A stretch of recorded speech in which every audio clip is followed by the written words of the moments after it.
প্রিয় দর্শক, আসসালামু আলাইকুম।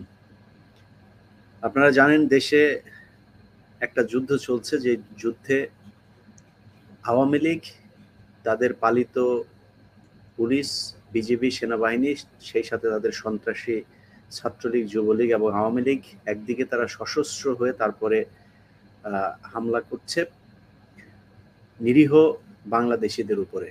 কোনো ছাত্র, শিক্ষক, কোনো রাজনৈতিক দল নয়, এখন পুরো বাংলাদেশের বিরুদ্ধে যুদ্ধ ঘোষণা করেছে শেখ হাসিনা।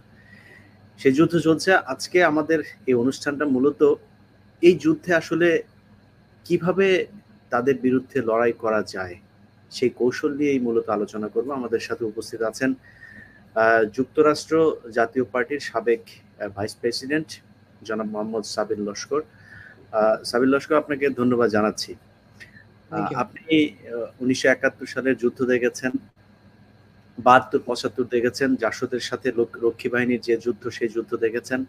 আজকে এই যে নিরীহ শিক্ষার্থীদের উপরে যেই নির্মম, পৈশাচিক এবং কি বলবো, যে মধ্যযুগীয় যে হামলা এই বর্তমান শেখ হাসিনার সশস্ত্র সন্ত্রাসী বাহিনী চালিয়েছে, সেটার সাথে মানে ওই সময়ের অবস্থাটা কি ছিল, সেটা দিয়ে আমরা আগে শুরু করি।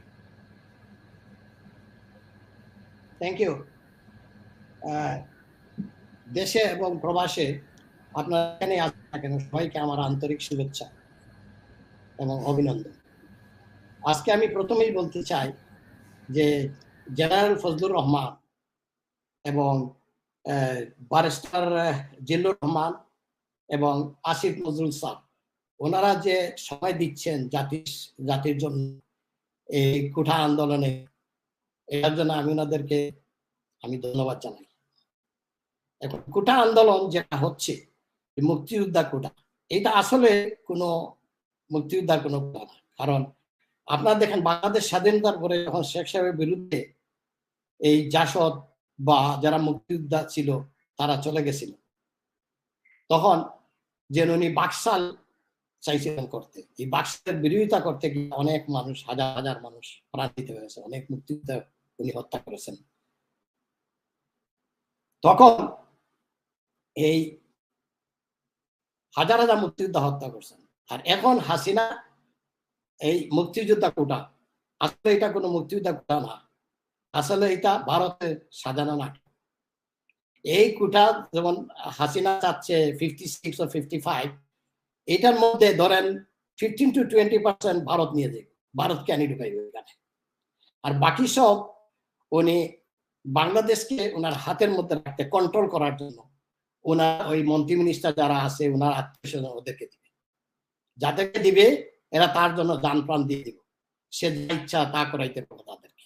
আর আমাদের যে স্কলার যারা স্টুডেন্ট, ওরা কোনো জব পাবে না, কারণ তারা কেউ আছে আপনার এই গার্মেন্টসে কাজ করে, কেউ আছে আপনার রিক্সা চালায়, অনেক মুক্তিযোদ্ধা আমি দেখেছি বেবি ট্যাক্সি চালায়। মুক্তিযোদ্ধাদের জন্য এই কোনো কোটা না, এটা হলো একটা বুয়া, বুঝছেন?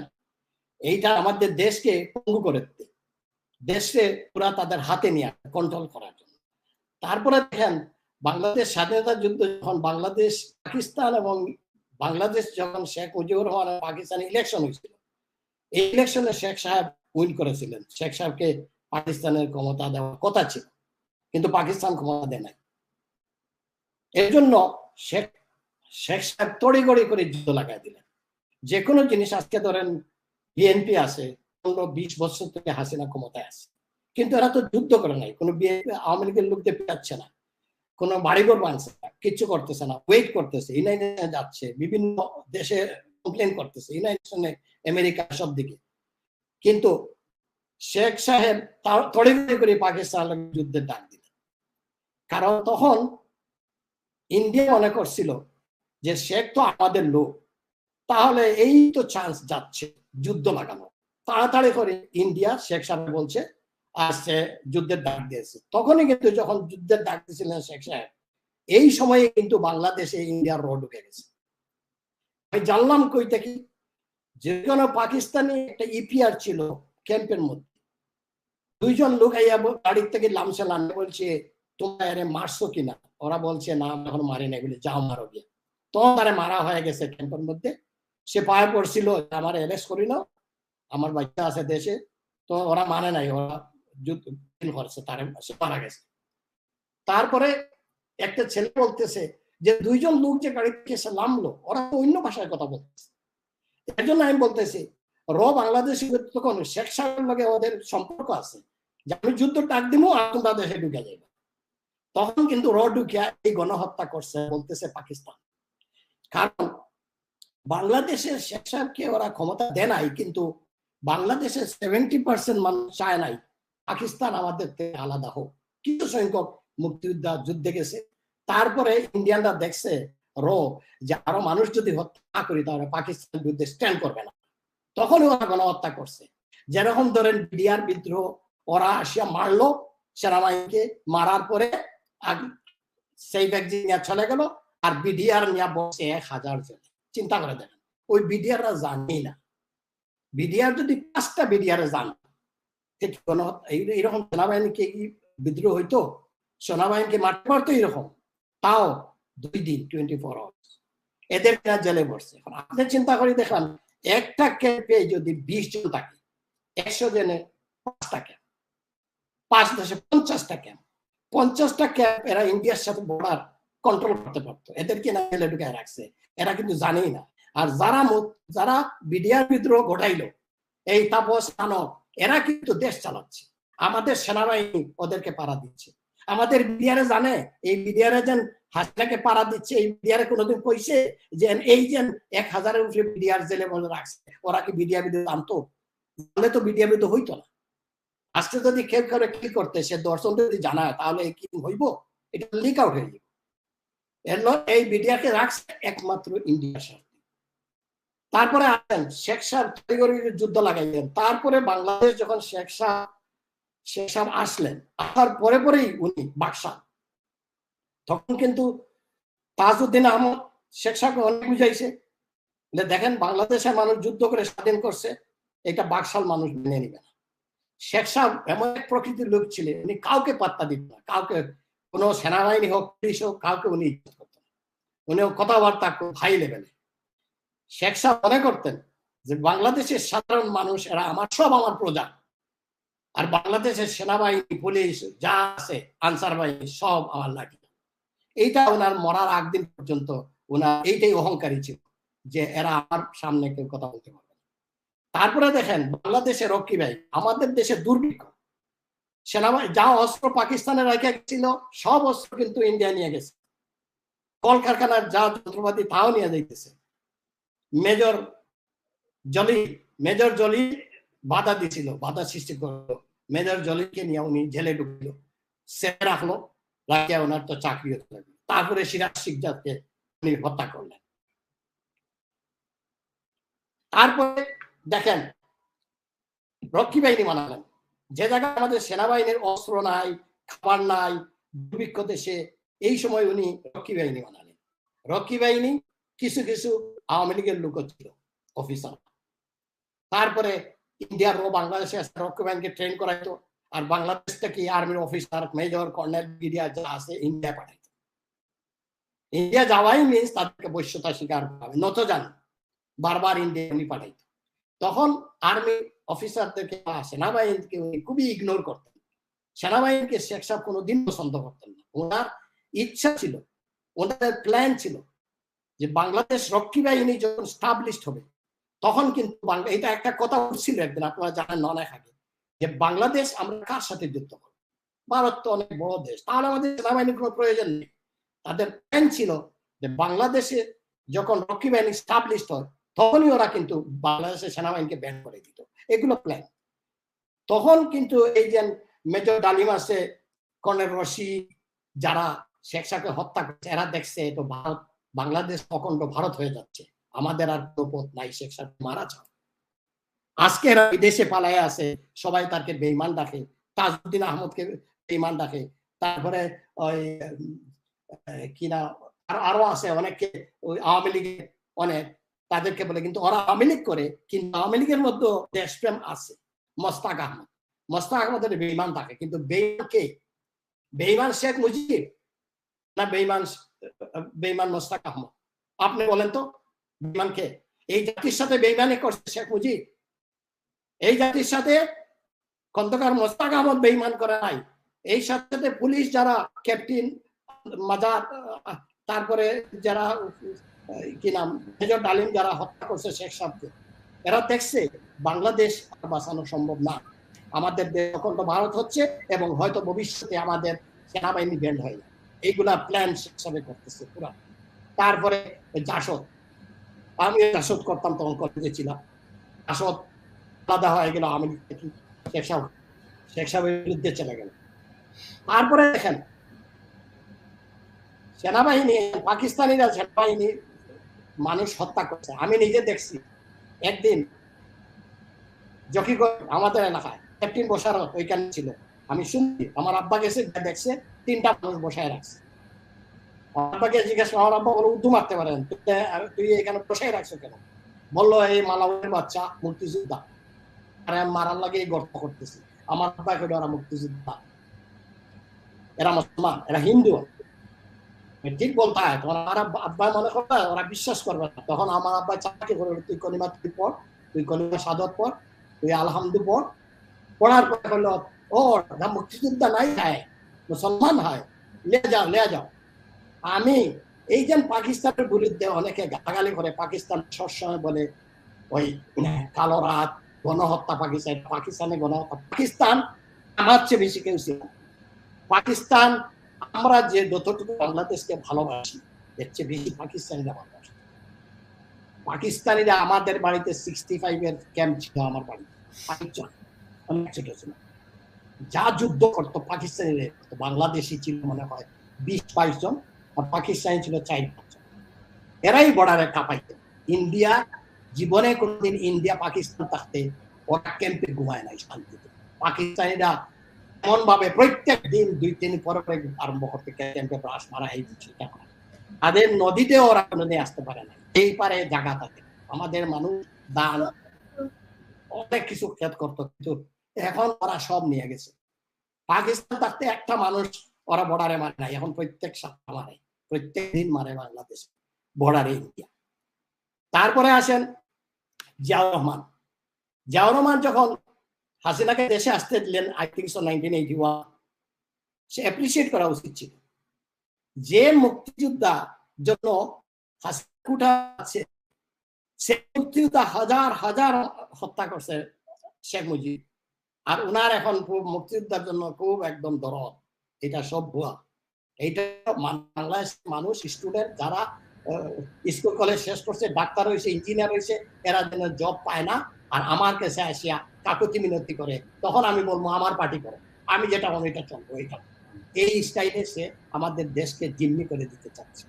কিন্তু এখন শিক্ষার্থীরা এই যে খালি হাতে তাদের সামনে এই যে তারা অস্ত্র নিয়ে শিক্ষার্থীদেরকে এভাবে কোপাচ্ছে, গুলি করছে, মানে তাদের সাথে আপনারা যখন জাসদ গঠন করেছিলেন, এই যে রক্ষী বাহিনীর সাথে আপনাদের যে যুদ্ধটা হতো, মানে কি আপনাদের ওই সময়ের মানে কিভাবে তাদেরকে মোকাবেলা করতেন?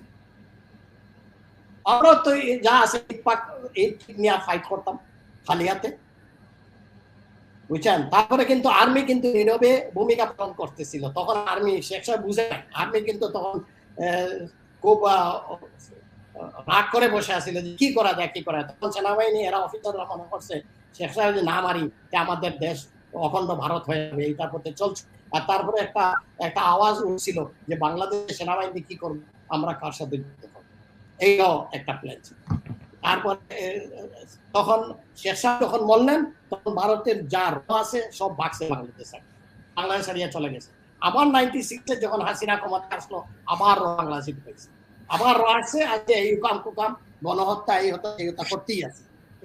এই আওয়ামী লীগের এখন সব তো পুলিশ না ভাই, সব র্যাব না, সব ডিজিএফআই না, ওরা বেশি বেশি ইন্ডিয়ার রর সাথে ওই আওয়ামী লীগের গুন্ডাপান্ডা যেগুলো আছে, ওই মন্ত্রী মিনিস্টারের বাতিজা শালা, ওই তাদের চামচা, ওইগুলাই গুলাগুলি করতেছে, ওইগুলাই ছাত্রদেরকে মারতেছে, বুঝছেন।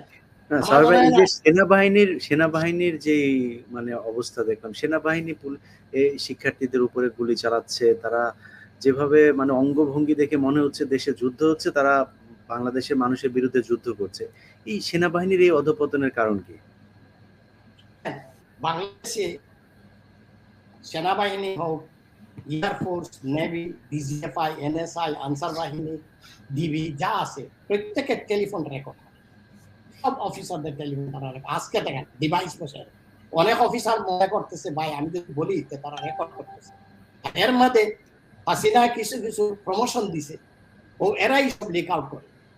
ইন্ডিয়া কমপ্লিটলি ব্যানের মধ্যে বসে বসে, বাংলাদেশে ব্যানের মধ্যে বসে বসে ওরা ওরা দেখে কে কি বলতেছে, কোন আর্মি অফিসার কি বলতেছে, এটা তারা ক্যালকুলেশনে বসে বসে তারা ডিভাইস সব কিছু ফলো করে কি হইতেছে। এখন অনেক আছে সেনাবাহিনী তারা চুপচাপ বসে আছে, কিন্তু একটা দিন জানি রাখেন সেনাবাহিনীর chain of command is very strong. সেনাবাহিনী যেরকম শেখ সাহেব যখন মারছিল, শেখ সাহেব বুঝতেই পারি না যে ওরা মাইরা দিতে চাই না। এইরকম সেনাবাহিনী জানি রাখবেন সাধারণ মানুষ হাসিনার বিরুদ্ধে আছে 85%। কি 90 হিন্দুদের মধ্যে আছে 99% হিন্দু সাপোর্ট। কারণ বাংলাদেশ স্বাধীনতার পর থেকে আমরা দেখতেছি প্রত্যেকটা হিন্দু আওয়ামী লীগে ভোট দেয়। আওয়ামী লীগ ছাড়া কোনো জায়গায় ভোট দেয় না। আমাদের দেশে এত বড় বড় রাজনীতিবিদ আজকে পর্যন্ত বলতে পারে না যে হিন্দুরা 99% কেন আওয়ামী লীগে। এবং বাংলাদেশের প্রত্যেকটা হিন্দু আমেরিকায় তা হোক আর লন্ডন তা হোক, প্রত্যেকটা পয়সা তারা ইন্ডিয়ায় পাঠায়, বাংলাদেশে পাঠায় না। বুঝছেন? কোন হিন্দু লোকের কথা বললেই তারা ইন্ডিয়ার মাত মাতে, বাংলাদেশের কথা ইন্ডিয়া দখল হইব, 2 দিন লাগবো, 5 দিন লাগবো, এগুলা বল। বুঝছেন? আরব জিনিস জানি রাখবে, India is not a matter. India কোনো ম্যাটারই না আমাদের দেশের জন্য। আমাদের দেশ ইন্ডিয়া ভালো জানে এটা সিকিম না, এটা গোয়া না যে আমরা হাটিয়ে দখল করে নিই। ইন্ডিয়া জানে বাংলাদেশের দক্ষ সেনাবাহিনী আছে, বিডিআর আছে, 5 মিলিয়ন হিন্দু কি নাম আনসার বাহিনী আছে, অনেক স্ট্রং বাংলাদেশ। কিন্তু ওরা চাচ্ছে বাংলাদেশের ভিতরে একটা গৃহযুদ্ধ লাগাই যাবে। এই গৃহযুদ্ধ হচ্ছে এখন স্টার্ট হতে যাচ্ছে এখন। কারণ আমি ঈশ্বর সাহেবের জিজ্ঞাসা করছিলাম, প্রথমে কোয়েশ্চন করছিলাম, স্যার একটু বসেন, কথা আছে। ঈশ্বর সাহেবের কি কথা? বলে স্যার 14 ইলেকশনে গেলেন, আপনি না গেলে তো ইলেকশন হইতো। উনি বললো আমার রয় মাইরা ফেল। বললাম স্যার ই কি করেন আপনি? বলে আরে হাসিনা সব র ঢুকাই রেখে দিছে বাংলাদেশে, কিন্তু আমার কাছে দুঃখ লাগে আমি এই পার্টির তলে প্রায় 1 কোটি টাকা, আমার 1 কোটি 2 কোটি টাকা আমার এই পার্টি, জাতীয় পার্টির আরো কিছু অনেকের খরচ হয়েছে। কিন্তু তখন আমি ঈশ্বর সাহেব আরেকদিন গেলাম, যখন আমার গাড়িতে ছিল, বলে স্যার বাংলাদেশে দেখতেছি রিপোর্টাররা অনেক গ্রামগঞ্জে যাচ্ছে, জিজ্ঞাসা করতেছে ভাই এই যে পুলিশ গুলা আপনাদের গ্রামে এই 5 জন এই 10 জন এইখানে প্রত্যেকটা জায়গায় জিজ্ঞাসা করতেছে। ওইটা অনেক আগের কথা, প্রায় 10, 12, 14 বছর হয়ে গেছে। এই পুলিশ গুলো আপনার চেনেন? ওরা বলে না, এটা তো আমাদের এলাকারই না, এটা তো আমার এলাকারই না, এই নামে কোনো মানুষই নেই আমার বাড়িতে, আমার গ্রামে। মেম্বার চেয়ারম্যানে বলতেছে। তখন আপনি চিন্তা করে দেখেন, এই পুলিশগুলা লন্ডন থেকে আসে না, ওয়েস্টার্ন কান্ট্রি থেকে আসে নাই, চায়না থেকে আসে নাই, আসে ইন্ডিয়া থেকে। এখন যদি একজন আমার বাড়ির অ্যাড্রেস ইউজ করে আর পুলিশে ঢুকে বা আর্মিতে ঢুকে, তাহলে তো আপনি নিশ্চয়ই জানবেন বাংলাদেশি না। তার বাড়ির অ্যাড্রেস নাই করে আমার বাড়ির অ্যাড্রেস ইউজ করতে পারে, এর অর্থ হইল বাংলাদেশি না। এইগুলা শেখ হাসিনা, শেখ সাহেব চাইছিল এইরকম অখণ্ড ভারত বানাইবো, পারে না, এই আর্মির অফিসাররা মারা দিছে। আর এখন আবার চাচ্ছে হাসিনা সেম স্টাইলে বাংলাদেশে অখণ্ড ভারত বানাইবে। এখন আমি চিন্তা করতেছি কিছু কিছু আর্মি অফিসার, এখন ধরেন জেনারেল, একজন জেনারেল হইল, আমাদের জেনারেলও বুঝতে হবে আমার চিফ অফ দ্য স্টাফ আরো 3 জন আমার উপরে আছে, আমার চিফ অফ দ্য স্টাফ বানায় 3 জন আমার উপরে আছে, তাদেরকে না পাচ্ছেন। এই জেনারেল এটা বুঝতে পারে না যে ওই 3 জনের মধ্যে লেফটেন্যান্ট জেনারেল 4 জনের মধ্যে আমি আসলাম 2 নম্বরে, আমার নিয়ে পুরো 1 নম্বরে দিয়ে দিল কেন? এটা তো জেনারেল বোঝা উচিত একজন আর্মি অফিসার। সে বুঝতে হবে যে আমি ইউজ করার জন্য, সে মনে করতেছে আমি স্টুপিড, ওই আমার উপরে যে 2 জন আর অনেক স্মার্ট, কারণ ওরা ইউজ করতে পারবো না, আমার এটা দিছে। এটা তো জেনারেলদের বোঝা উচিত ছিল আর্মি চিফ, এবং তাদের বোঝা উচিত যে আমি আর আজকে ধরেন আমাদের চিফ অফ দ্য স্টাফ 3 বছর পরে তুমি কি করবে? তখন নিজের দেশের জন্য তো ফস্তাইবে যে কি ভুলটা করলাম, এই দেশের পয়সা খাইলাম, দেশের মানুষের পক্ষে কাজ না করে আমি ভারতের দালালি করলাম। কিন্তু আরেকটা জিনিস আপনি বলছেন সেনাবাহিনী, যে আপনি বললেন না চেইন অফ কমান্ড, কথা বলছে না, চুপচাপ থাকে, যখন অ্যাকশনে দেখব ঠিকই দিব, বলতে পারবেন না। ওই শেখ সাহেব মনে করছিল। আর মানুষ হত্যা, যে স্টুডেন্ট হত্যা করছে বেশি আওয়ামী লীগের, এগুলা আওয়ামী লীগ যারা করে এরা ভয়ঙ্কর, এরা তারা দৌড়ে দিয়ে দিবে যে কোনো জনকে বাকি, বুঝছেন? আওয়ামী লীগ যারা এরা এতটাই যায়। তারপরে দেখেন আমাদের দেশে বিডিআর বিদ্রোহে যারা জড়িত ছিল, আজকে বিডিআর বিদ্রোহে কোনো বিচার হয়েছে? কয়েকটা ইনভেস্টিগেশন হয়েছে, সেনাবাহিনী করছে, 2 গ্রুপ, আরো গ্রুপ অনেক করছে, হাসিনা ডিস্ট্রয় করে দিয়েছে। বিচার হতে এই সেনাবাহিনী, আমরা শরীরে দাগ দেখাইয়া জ্বলে, কিন্তু আমাদের সেনাবাহিনী এই হাসিনাকে ক্ষমতায় রাখতেছে। কিন্তু উনাদের বোঝা উচিত ছিল উনারও সেই দশা হতে পারে আরেকদিন। ভারত আরো ঘটনা করবে, একটা করে শেষ হবে না। এবং ভারত রেডি আছে যে কোনো ওয়েতে নিয়ে আর্মির মধ্যে মালখানে যায়, বা পুলিশে বা পুলিশে আর্মি।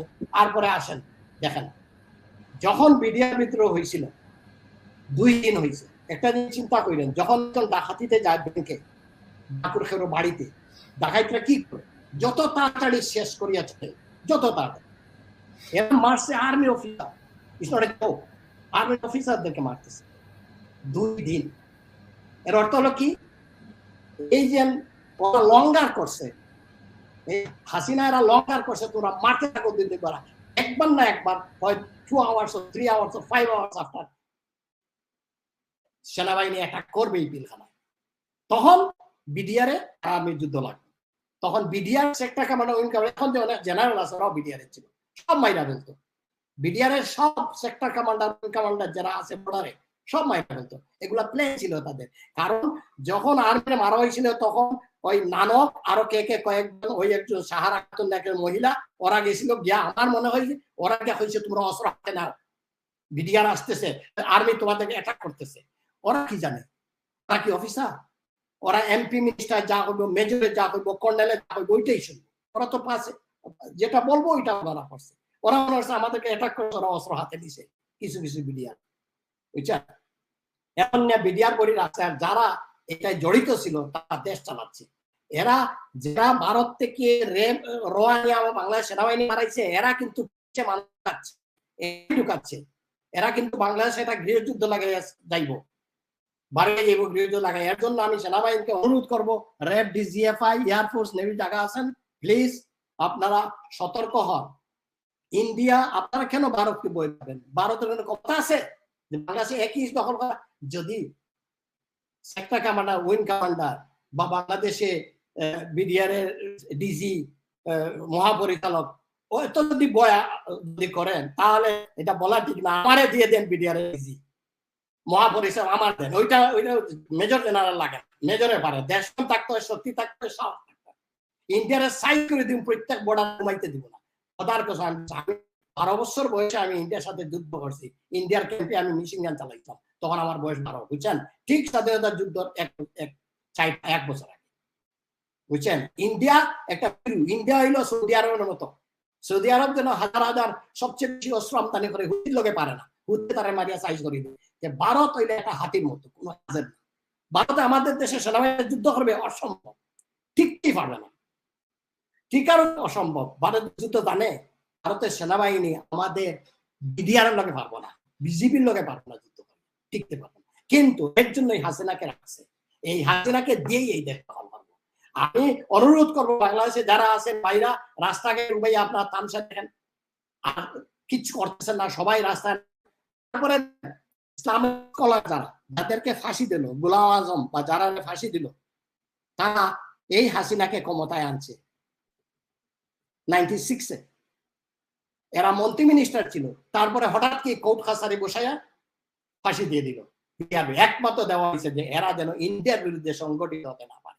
আজকে হাসিনা বলছে, আজকে আপনারা সবাই মহামান্য প্রধানমন্ত্রী বলতেছেন, সে ইলিগেল, সে কোনো লিগেল প্রধানমন্ত্রী না, সে আবার ওই জামাতে ইসলামকে ব্যান করবে। হুইজ হাসিনা? হাসিনাকে আপনারা বারবার সবাই, আমার বাংলাদেশের সবাইকে বলছি, বিএনপি, জামাতে ইসলাম বারবার বলছেন মহামান্য প্রধানমন্ত্রী, মহামান্য প্রধানমন্ত্রী, আপনার তাকে সাহস বাড়িয়ে দিচ্ছেন। বিভিন্ন দেশ মনে করবে ওরা তো মেনেই নিয়েছে। শেখ হাসিনা কিসের প্রধানমন্ত্রী? কেন আপনারা শেখ হাসিনাকে মাননীয় প্রধানমন্ত্রী বলেন? ভাই, হাসিনা কি প্রধানমন্ত্রী? পারলে আমি ডিজিএফআই সবাইকে বলছি, ভাই এইটা আপনাদের দেশ, এইটা আমাদের জন্মভূমি, আপনার জন্মভূমি, এই ভারত আপনাদেরকে ছাড় দিবে না। অখণ্ড ভারত যদি হয়ে যায়, হইতেও পারে। বাংলাদেশ তো এই পাকিস্তান চলে গেছে, অখণ্ড ভারত হওয়ার সম্ভাবনা আছে, এইটা থেকে আপনারা বাঁচতে পারেন, কোনো অসুবিধাই নাই। আপনাদের স্ট্যান্ড করেন, ছাত্রের পক্ষে স্ট্যান্ড করেন, র্যাব, ডিজিএফআই, পুলিশ বাহিনী যারা আপনারা এই দেশের সন্তান, আপনারা এই দেশের পক্ষে স্ট্যান্ড করেন, হাসিনাকে হটান। হাসিনার কোনো রাইট নাই এই দেশে থাকা, বাংলাদেশে তার কোনো রাইটই নাই। সে কিসের প্রাইম মিনিস্টার, কিসের ডেঞ্জার একজন মহিলা, ইন্ডিয়ার দালাল, ইন্ডিয়ার এজেন্ট। শেখ মুজিবও ছিল ইন্ডিয়ার এজেন্ট, জাতীয় বেঈমান। পৃথিবীতে এর চেয়ে বড় শেখের মতো বেঈমান পৃথিবীতে নাই। যে বাংলাদেশিরা যুদ্ধ করে স্বাধীন করে এই শেখ মুজিবরা ক্ষমতা দিচ্ছে, পাকিস্তানিরা নাই। পাকিস্তানি একদিন আমার আব্বারে একজন মেজর বলতেছে, দেখো আমাদের দেশ শেখ মুজিবকে আমরা ক্ষমতা দেই নাই একটা কারণ, একমাত্র কারণ আমরা তোমাদের কোনো শত্রুতা নাই। শেখ মুজিব পাকিস্তান থাকতেও সব লিক আউট করতো ইন্ডিয়ার কাছে। আমরা পাকিস্তানে কি হচ্ছে, বাংলাদেশ কি হচ্ছে, সব ইন্ডিয়া জানতো শেখ মুজিবের মাধ্যমে। এই শেখ মুজিব পাকিস্তান, আইএসআই পৃথিবীর সেরা ইন্টেলিজেন্স ব্রাঞ্চ। আইএসআই আপনারা চেক করে দেখেন, পৃথিবীর নাম্বার 1 আইএসআই, 1 নম্বর। আইএসআই তো স্টুপিড, শেখ মুজিবরা পাহাড়, আমরা তো স্টুপিড নাকি? শেখ মুজিবরা পাহাড় তো এই আইএসআই জানে যে শেখ মুজিবকে দিলেই আমরা দেশে রোড উঠাইব। কি করলো শেখ মুজিব? কি করলেন? বাংলাদেশি আমরা দিলাম শেখ মুজিবের ক্ষমতা, এই দেশে আসছেই ওই র ঢুকাইছে বাংলাদেশে। বাংলাদেশে গণহত্যা, এটা সেইটা, বাংলাদেশের র বাংলাদেশে ঘুরায়। আপনারা মেজর কর্নেল কেউ নাই, আপনি হয়তো পারলেন না, আপনি সাধারণ সৈনিকরা বলে দেন 2-3টা র ফালাই দেন, করি ফালাই দেন। আমি মেজর যদি 2-4টা র আমার দেশের ভিতরে র গুন্ডামি করবো, 2-4টা গুলি করে ফালাই দেন র। আজকে পালান, দেখেন কিরকম দৌড়ায়। ইন্ডিয়ার আমি চিনি, আমার চিনাই তুই কাপড় ফালাইয়া লেমটাইয়া দুধটি ফরিয়া নদী পার হইব যায় আমার চিনি। আমি গপ করি না, যেটা রিয়েল এটা বলতেছি, বুঝছেন?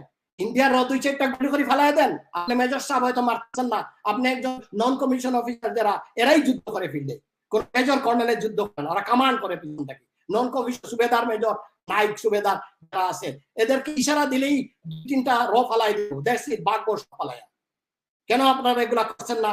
কেন আমি সবাইকে বলতেছি, বাংলাদেশ সেনাবাহিনী, RAB, DGFI, air force, navy, answer বাহিনী, পুলিশ বাহিনী, সবাইকে আমি অনুরোধ করছি আপনারা দেশকে বাঁচান।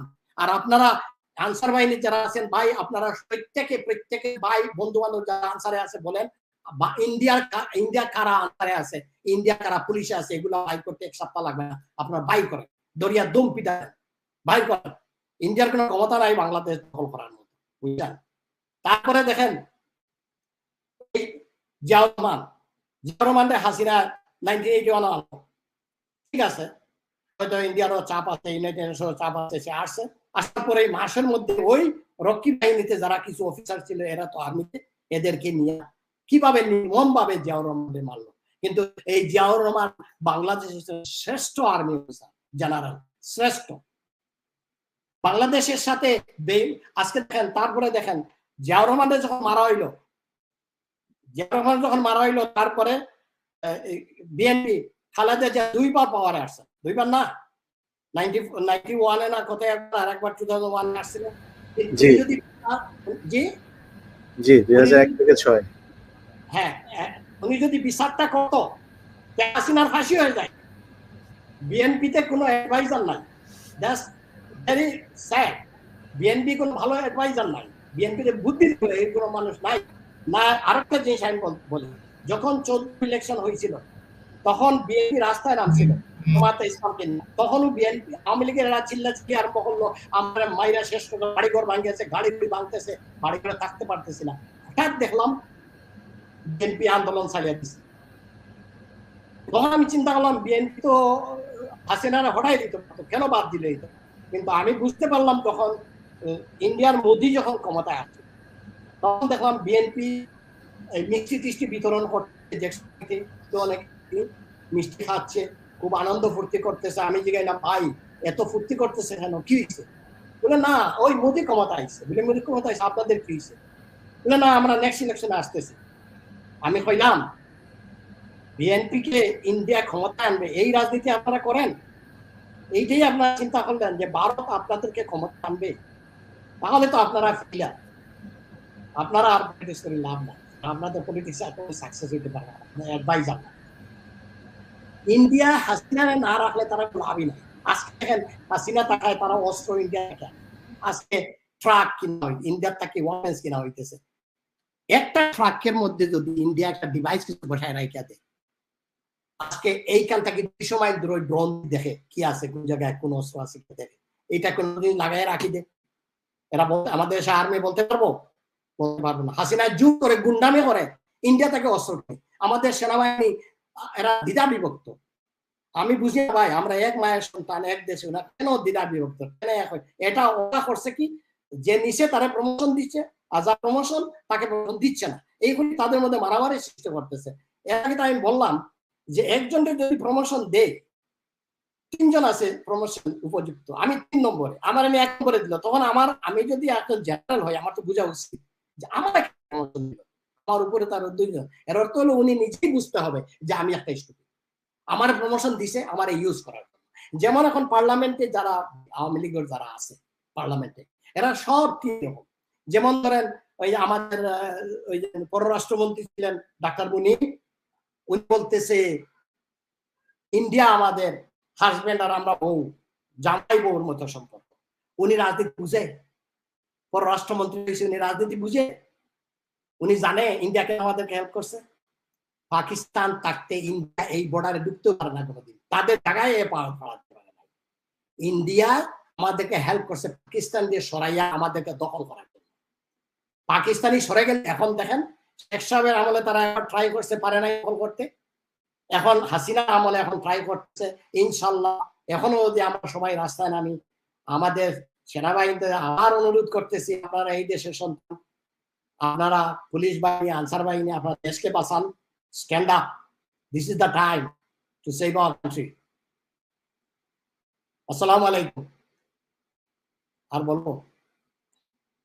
দুঃখিত প্রিয় দর্শক, আমরা একটা নতুন সকালের অপেক্ষায় আছি। বাংলাদেশ এবার শুধু হাসিনা মুক্ত না, র মুক্ত একটা বাংলাদেশ হবে। আমরা আমাদের সবার সেটাই প্রত্যাশা, কারণ এই দেশের ছাত্র জনতা, শিক্ষক, সর্বস্তরের মানুষ, এমনকি যেই সংস্কৃতিক কর্মীরা এতদিন ধরে শেখ হাসিনার পা চেটে মানে এফডিসির ভেতরে সিনেমা না বানিয়ে তারা সেখানে আপনার আওয়ামী লীগের একটা কার্যালয় হিসাবে মানে পরিণত করেছিল, তারাও আজকে রাস্তায় নেমে এসেছে। অতএব একটা সুন্দর একটা ভোরের স্বপ্ন দেখছি। শেখ হাসিনার পুলিশও এখন আর গুলি চালাতে পারছে না। শিক্ষার্থীরা রাস্তায় নেমে এসেছে, একের পর এক আন্দোলনে যুক্ত হচ্ছে, নতুন নতুন মোড়। দেখা যাক সেই মোড় শেষ পর্যন্ত কোথায়, কোন গন্তব্যে গিয়ে পৌঁছায়। একটা অবশ্যই ভালো কিছু দেখার অপেক্ষা। আপনারা সবাই ভালো থাকবেন। সবাই ভাই, আপনাকে অসংখ্য ধন্যবাদ। আপনার নানান ব্যবসার মাঝখানে আমাদেরকে সময় দেওয়ার জন্য আবার ধন্যবাদ জানিয়ে শেষ করছি। আল্লাহ হাফেজ। Thank you.